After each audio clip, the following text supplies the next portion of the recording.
Un printemps très chaud qui a fait développer la fleur, qui a fait passer la fleur très tôt en fait, ce qui nous a amené à avoir une fin de cycle très précoce également. On est sur un millésime où on a encore commencé de vendanger au mois d'août, ce qui est la 3e fois dans la décennie qui vient de passer, avec 2003 et 2007. Et on est vraiment sur un millésime qui est à la fois précoce, mais qu'il a fallu attendre parce que les conditions climatiques de l'été étaient moins ensoleillées que ce qu'elles auraient pu l'être. Hein. On ne va pas cacher ça aux gens qui ont pris leurs vacances en juillet ou en août. Mais on a eu, à partir du 15 août, on a quand même eu le soleil qui est revenu, et là, il fallait attendre un peu. Donc le fait qu'on était sur une petite récolte a permis de terminer cette maturité dans de bonnes conditions, c'est le principal. D'accord. C'est un millésime assez hétérogène aussi, c'est-à-dire que l'importance du choix, je veux dire, c'est notre métier de choisir les cuvées qu'on va présenter, il est peut-être encore plus important cette année que d'autres. Oui, c'est vrai que bon, nous achetons la maison Michaud achète aux Hospices depuis toujours. Nous sommes premiers acheteurs, je crois, depuis un peu plus d'une dizaine d'années. C'est dire que beaucoup de gens nous font confiance sur ce diagnostic qui consiste effectivement à déceler à travers un vin nouveau le potentiel de l'équilibre futur. Et ça, beaucoup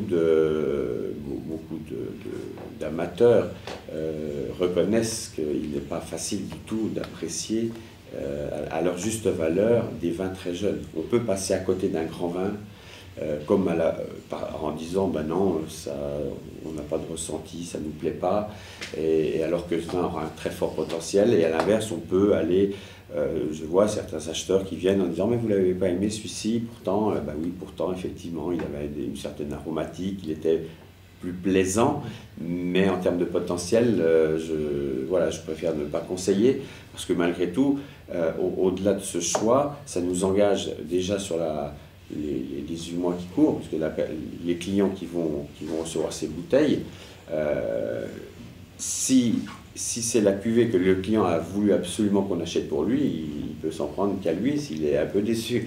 Alors qu'à l'inverse, les clients qui nous font totalement confiance attendent le maximum. Donc on ne peut pas se tromper. Et ça, c'est un diagnostic qui est lié à notre expérience d'éleveur. Et à la dégustation, le nombre de fois on va déguster avant les enchères. Voilà, c'est ça. Avant les enchères, on va déguster plusieurs fois.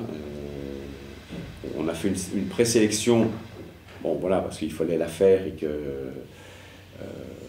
j'ai un peu cette habitude, mais après beaucoup de gens redégustent derrière moi, reconfirment, et moi-même je redéguste, et ça peut arriver d'ailleurs. C'est arrivé l'année dernière de dire ah non là. On a changé de fusil encore d'épaule.